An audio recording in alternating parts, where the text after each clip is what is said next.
Então, uma boa noite a todos, com a permissão e com a licença, pedindo licença para nosso Pai Oxalá e para nosso Pai Oxóssi, mais um estudo dessa semana, para que nos ampare na busca do conhecimento, né? Eu sempre peço licença para Oxalá e Oxóssi, porque é de acordo com o que a gente está fazendo aqui hoje, que é buscar o conhecimento da fé. Então, o conhecimento de Oxóssi e a fé de Oxalá, tá? E hoje nós vamos iniciar um livro que eu mandei no grupo, tá? Para quem está chegando hoje pela primeira vez, nós sempre fazemos um estudo.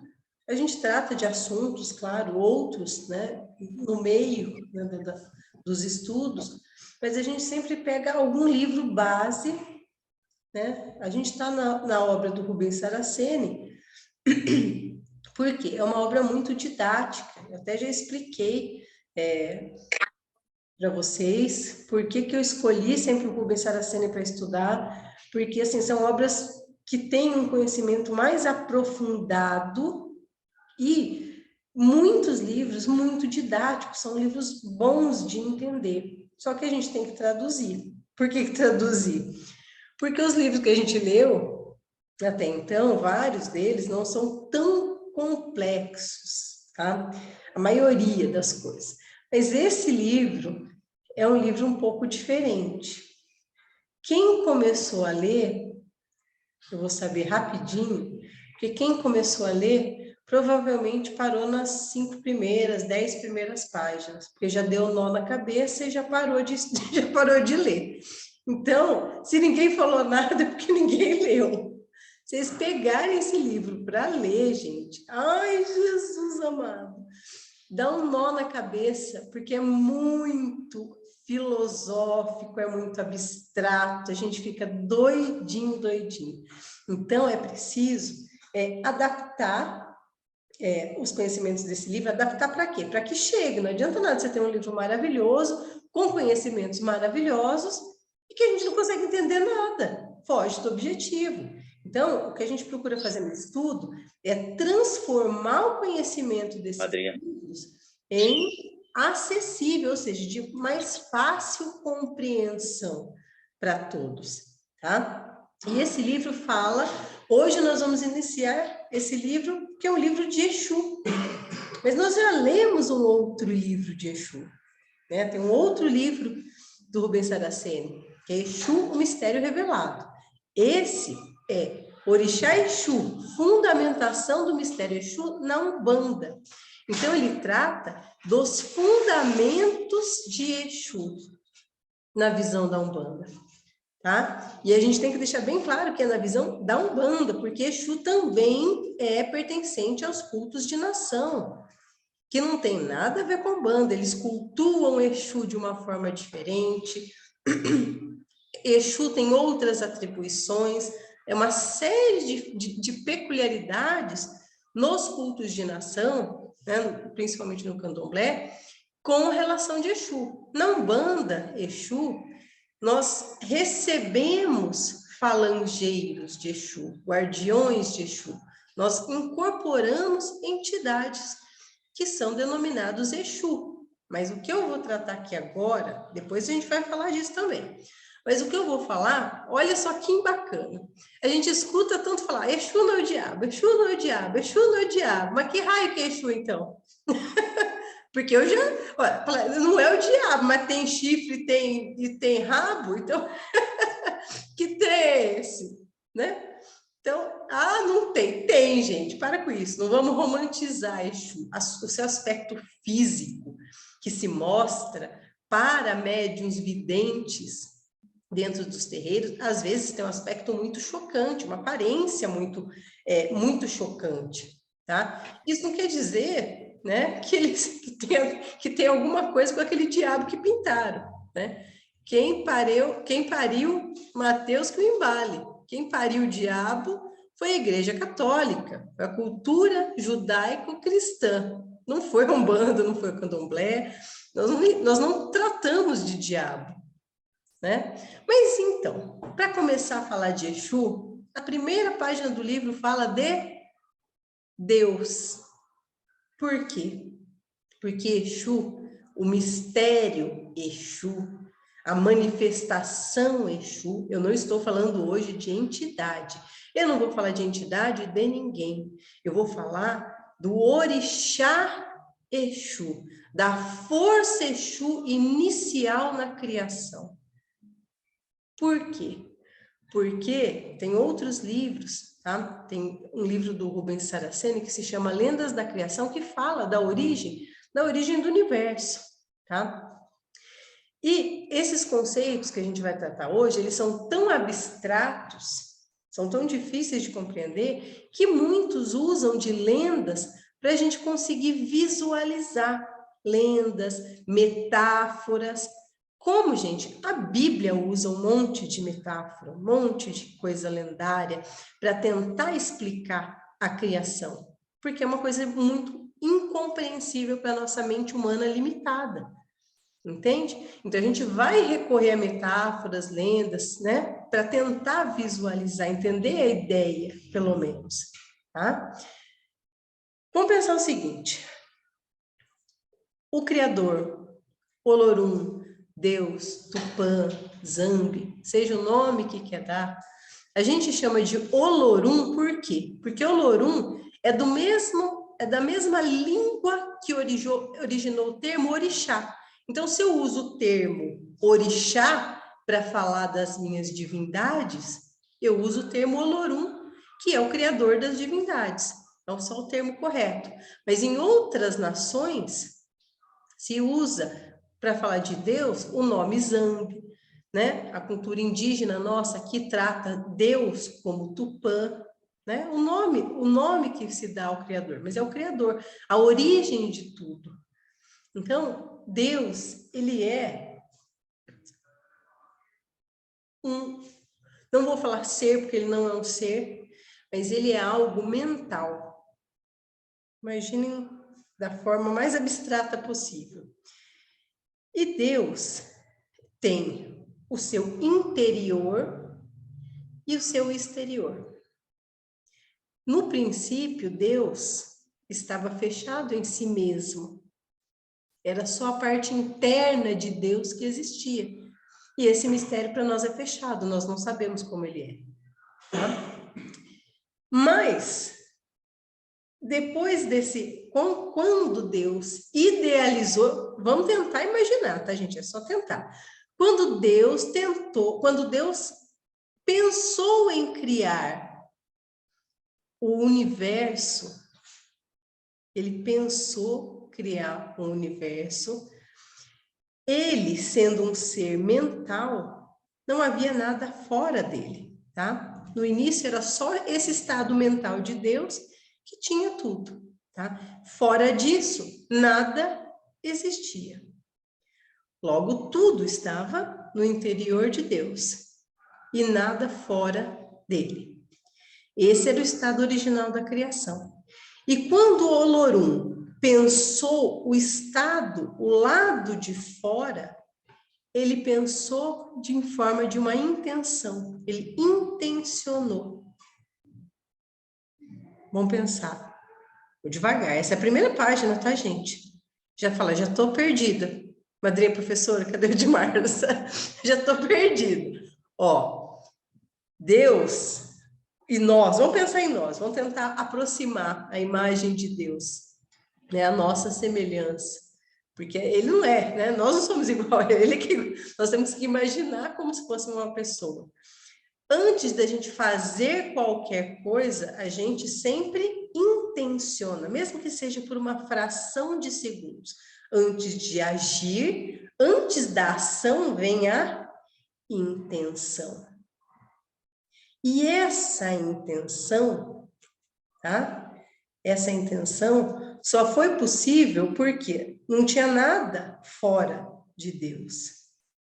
E a partir dessa intenção de Deus, o espaço de fora começou a ser ocupado pelas intenções de Deus de criar o universo. Só que, gente, existe um mistério na criação e Deus tudo que tem do lado de fora dele tem algo, uma matriz geradora dentro de Deus que sustenta a criação para o lado de fora. Então, se saiu de Deus uma intenção de criar o universo, então existia dentro de Deus uma matriz geradora desta intenção. Só para vocês entenderem, não vai estar aqui específico para o material, mas o orixá regente das intenções, vocês sabem qual é? Pasmem.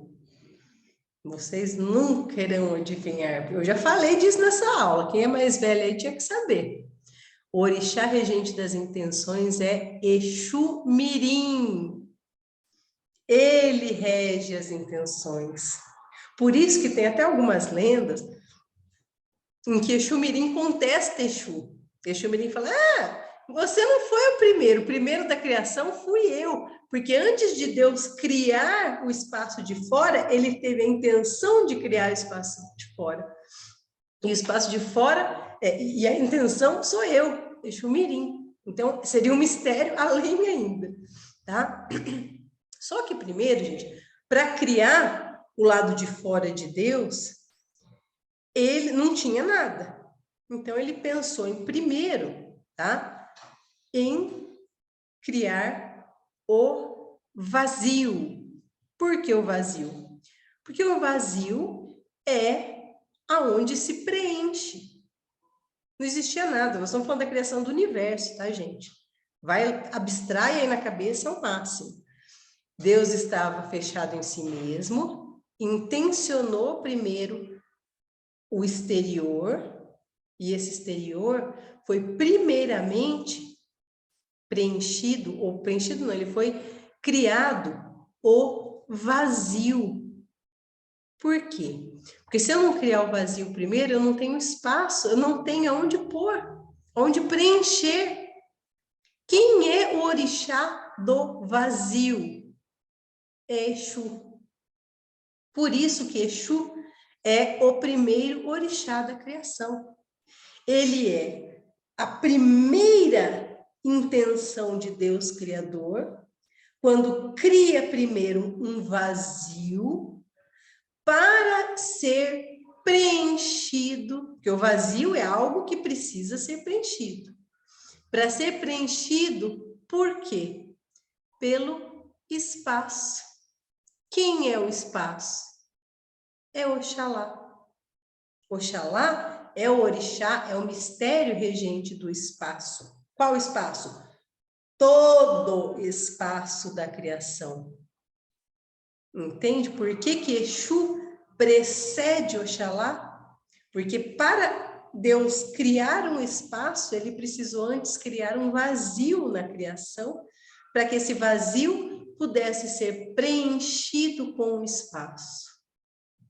Então, Exu e Oxalá são antagônicos e complementares. Por quê?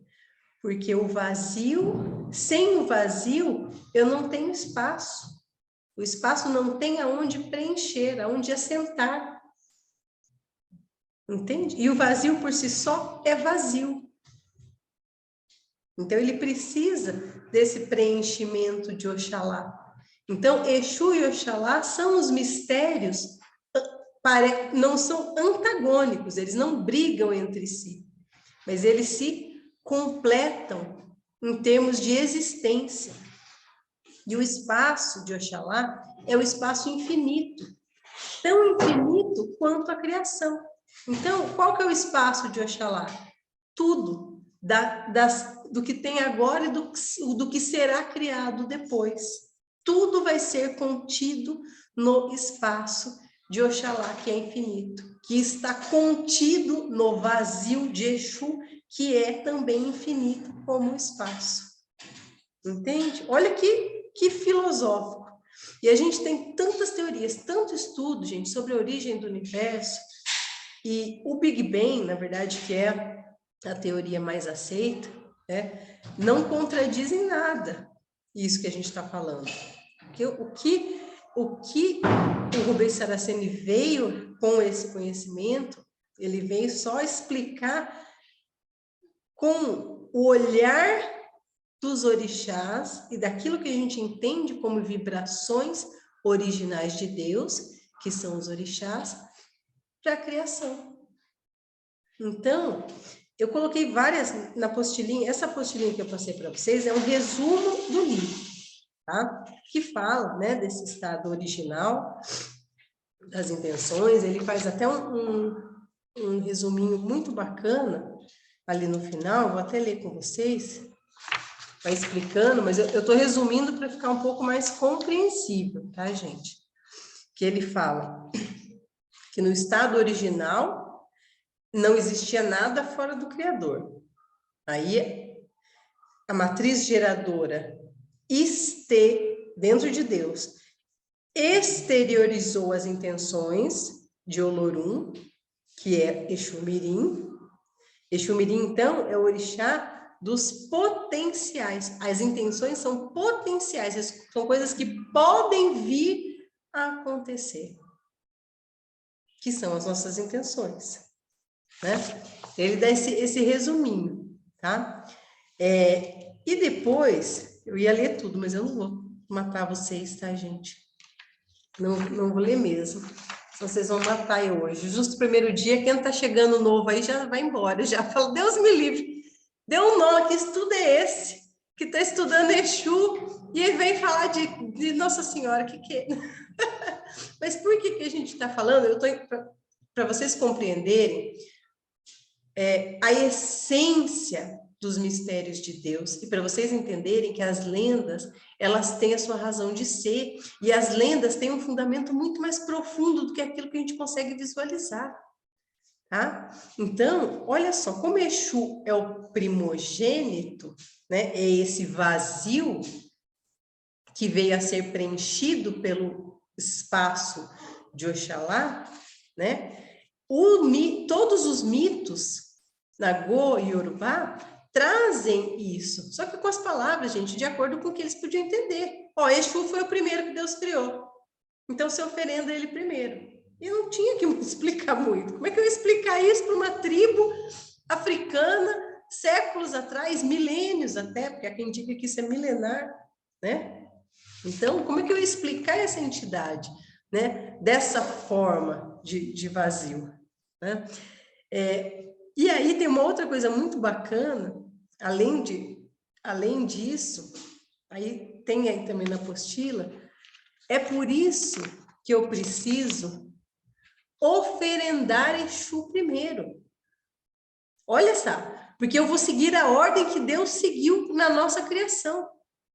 Primeiro, o vazio de Exu, que eu oferendo primeiro, para o vazio, para depois eu oferendar e saudar Oxalá, que é o espaço. Inclusive, Oxalá, sendo o espaço infinito, é aonde existem todos os outros orixás. Por isso que Oxalá é o pai de todos os orixás. Por quê? Porque ele é o espaço onde estão os reinos e todos os elementos de Oxum. Olha lá, a cachoeira fica dentro do espaço, a mata fica dentro do espaço de tudo, as pedras, as pedreiras, tudo fica contido dentro do espaço de Oxalá. Sem Oxalá, que é a base da criação, espaço e fé, os outros orixás não existem. E sem Exu, Oxalá não existe. Então, isso não é uma ordem de importância, isso é uma ordem de existência. Então, nós, sem saber, chegamos no terreiro, mas vocês agora sabem, vocês não vão ser mais bobos, né? Vocês chegam no terreiro, saúdam primeiro o lado de fora, Exu, que é o primeiro orixá. Depois você entra e bate cabeça no congá para Oxalá, entrega a sua cabeça para o espaço, dá fé naquele local. E depois é o espaço de Oxalá que vai abrigar todas as outras vibrações dos outros orixás. Então, gente, isso é muito, muito, muito, muito lindo, né? Uma outra coisa também que ele explica no livro, que é muito bacana a gente pensar por esse lado as lendas, né? Além da saudação de Exu ser a primeira, o ato de despachar para fora do templo as coisas de Exu fundamenta-se no fato de que ele, se presente dentro do templo, traz o seu vazio para o templo. Então, olha só que bacana. Todas as vezes antes de começar a gira, a gente chega antes, ou eu ou o Jesuel, a gente pega o padê de Exu, o antigo da semana passada, e ó, de dentro para fora, joga o padê na rua, que é território de Exu, que é a rua, para que leve tudo de mal, tudo de ruim, de dentro para fora da casa, que não fique nada ali. E por que Exu fica lá fora? Eu tinha essa cisma, vocês não tinham? Depois que eu comecei a entender os orixás, entender um pouco mais de Exu, eu achava que ele era muito destratado. Eu falava, gente, mas o povo destrata o Exu, porque ele tem que ficar numa casinha lá fora, na chuva, no frio. Fica lá, abandonado lá fora. Que dó, por que os outros ficam aqui no altar tão lindo, maravilhoso, iluminado? E Exu fica lá nas biboquinhas, lá fora. Mas ele tem que ficar fora, porque ele traz o vazio. E se ele ficar dentro do templo, ele traz o vazio para dentro do templo. Essa é a essência do mistério Exu. Eu não estou falando da entidade, eu estou falando do mistério original Exu. Então, o que eu faço? Eu saúdo ele fora do templo, deixando para dentro do templo o espaço, fé, que é base de Oxalá, para que os outros orixás, dentro do espaço de Oxalá, se assentem, né? Olha que coisa mais bonita. Então, a gente não pensa nisso, né? São rituais tão automáticos, a gente vê. E outra, tá, gente? Isso que fala de Exu, fala pouquíssimo, é só nesse livro que descreve essa essência de Exu, tá? Porque, assim, depois a gente vai descendo, a gente está lá na essência, a gente vai descendo até chegar nas entidades que trabalham conosco, que são nossos Exus guardiões, Exus de trabalho. Então, o que eu estou falando aqui, eu estou falando da essência original de Deus. Entende? Assim como é Oxalá, Oxóssi, Oxum, são essências, vibrações originais de Deus, que se espalham pela criação e vão se assentando em pontos em todo o universo, até chegar na gente. Então, tem uma hierarquia, ó, muito gigante, até chegar nos nossos guardiões, que são nossos falangeiros, que a gente chama, né? Uma outra coisa também, depois vocês leiam, tá, gente, que ele fala de uma lenda bem bacana, até sobre a bebida, por que você dá bebida para Exu, tá? É bem bacana, bem bonitinha as lendas.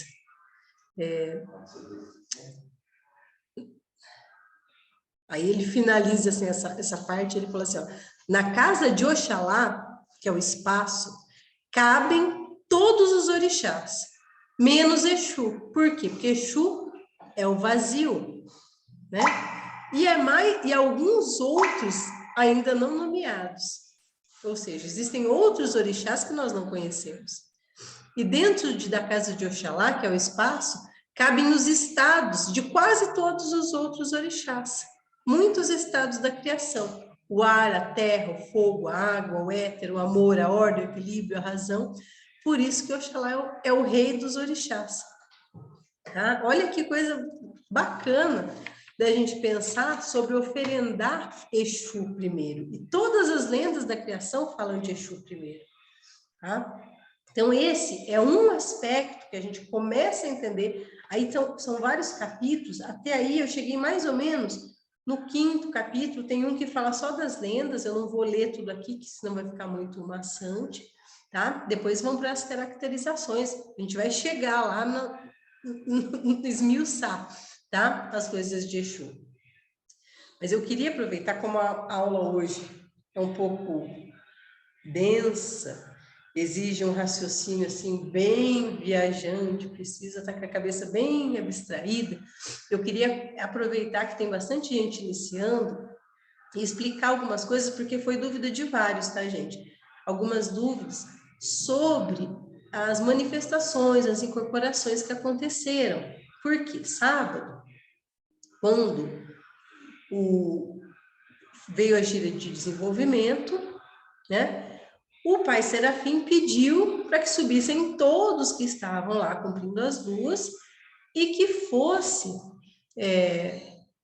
desenvolvido da forma que necessitasse cada um. Inclusive, ele falou, ó, você sabe que uns vão ter que girar, outros não vão ter que girar, cada um vai ter a sua forma peculiar de desenvolver, tá? E, além disso, depois, quando terminou, aí o vô me chamou, inclusive, ele falou, ó, filha, depois você explica para esses filhos, porque tem alguns que estão irradiados e acham que ainda estão incorporados. Então, achei até a pedido dele mesmo, explicar a diferença. Por quê? Porque quando é muito difícil colocar em palavras aquilo que se sente dentro de um terreiro, principalmente quando se inicia. Então, só para vocês entenderem, estar irradiado. Quando fala, está só irradiado, não está incorporado. Estar irradiado, gente, quer dizer que você está sentindo de forma intensa a proximidade daquele guia, tá? Você está sentindo, você está... Parece um pouquinho, gente. Só um minuto.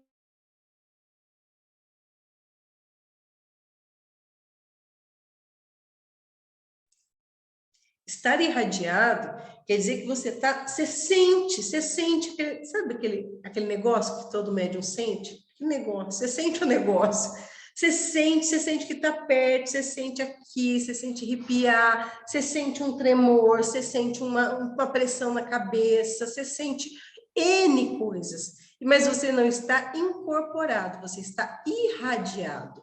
Isso acontece quando a entidade se aproxima, porque a proximidade do guia, ela dá todos esses sacolejos no corpo, no mental, da taquicardia. Cada um sente de uma forma, mais ou menos, tá? Mas dá taquicardia, dá calorão, dá um monte de coisa. Isso é a proximidade do guia. Quer dizer que o guia está começando a acessar os seus chakras energéticos com o dele, e nesse aproximar, gente, já dá um... Você já fica doidinho. Porque você fala, ai meu Deus, o que é isso que eu estou sentindo? Isso é irradiação. E o que acontece? Detalhe, quando você incorpora e o guia depois vai embora, às vezes você continua sentindo. Aí você acha que você está incorporada ainda. Você fala, nossa, e agora? Foi embora, não foi embora? Tô aqui, tô sozinha, não tô? Por quê? Porque às vezes o guia vem, incorpora, vai, e você continua sentindo. Ai, tô tremendo ainda. Ai, meu Deus, tô aqui estranha. Ai, meu Deus. Isso por quê? Porque você ainda está irradiada. Por quê? Porque aquela energia que o guia trouxe com a incorporação, ela não vai com ele, fica como se fosse uma sujeirinha energética, mas é uma sujeira boa, tá? Fica aquele restinho energético do guia com você, então você fica sentindo aquele negócio e fala, nossa Senhora da Badia, ai, até meu coração parar, até o coração voltar ao normal, tal. Você acha que você tá, mas já não está mais incorporado, você está irradiado. Então, isso acontece, é muito comum, principalmente pela primeira vez ou as primeiras vezes, e isso é isso mesmo, treme, cada um, às vezes uns mais, outros menos, tá? Mas o que acontece? Você sente aquilo e você não tem certeza de quando o guia foi embora ou não, porque você só parece que só faz assim, ó, e agora? Acho que foi. acho que foi. E você fica assim, mas você ainda está sentindo, tal. Isso é a irradiação, é o resto da energia do guia que está com você, tá? E isso pode dar muito choque energético ou pouco choque energético. Depende do quê? Da tua energia, da energia do teu guia. São pessoas diferentes tentando se unir energeticamente. Isso demora um tempo, por isso que é importante que demore um tempo. Entende? Eu sempre falo, não acelera desenvolvimento mediúnico que você vai se lascar. Entende? Porque tudo isso você demora para entender, para perceber. E tem coisa que você só vai saber fazendo. Eu posso falar, explicar, blá, blá, blá. Aí quando acontece com você pela primeira vez, você fala, é assim, não sei colocar em palavras. Entende? Então, existe uma diferença de irradiação e incorporação. E aí, qual que é o problema? Tem muito médium, e aí, gente, eu vou falar para vocês com o maior carinho, isso não é bronca de jeito nenhum, tá? Tem muito médium que está irradiado, mas que olha para os lados e fala, ai meu Deus, eu estou sentindo, mas eu não sei o que fazer, então eu vou me comportar igual aos outros. E aí acaba fingindo, entende? É mais que um animismo, porque o animismo a pessoa finge mesmo, porque ela não sabe como se comportar. E ela quer se enquadrar, não quer destoar ali, não quer atrapalhar os trabalhos, entendeu? Não é por mal, mas estou falando isso para vocês aprenderem. Não precisa. Quando você sentir assim, quando você sentir dúvida, ó, não sei o que está acontecendo, não sei se está aqui, não está. Ah, meu amigo, pode ficar de boa. Se você estiver sentado, continua sentado, abre o olho, dá uma olhadinha. Você não precisa se comportar, não tem tempo de duração. Eles chegam, às vezes fica alguns segundos e vai embora, às vezes fica alguns minutos e vai embora. Geralmente é coisa rápida no começo. Então, é muito melhor você realmente ter para parar e prestar atenção, falar, acho que já foi. Respira e vê se você consegue levantar se você estiver sentado. Você vai começar a se conhecer. Acho que já foi. Aí você vai perceber quando foi ou não foi. E com isso vai só aprimorando. Entende? Então, eu percebi, às vezes, em alguns médios, não estão mais dentro da casa, mas médios que se sentiam irradiados e não sabiam o que fazer e fingiam. E aí, o que que acontece? Gente, muita gente vê, sabe que não está incorporado. Aí fica um tal de um aponta dedo para o outro, que isso é péssimo.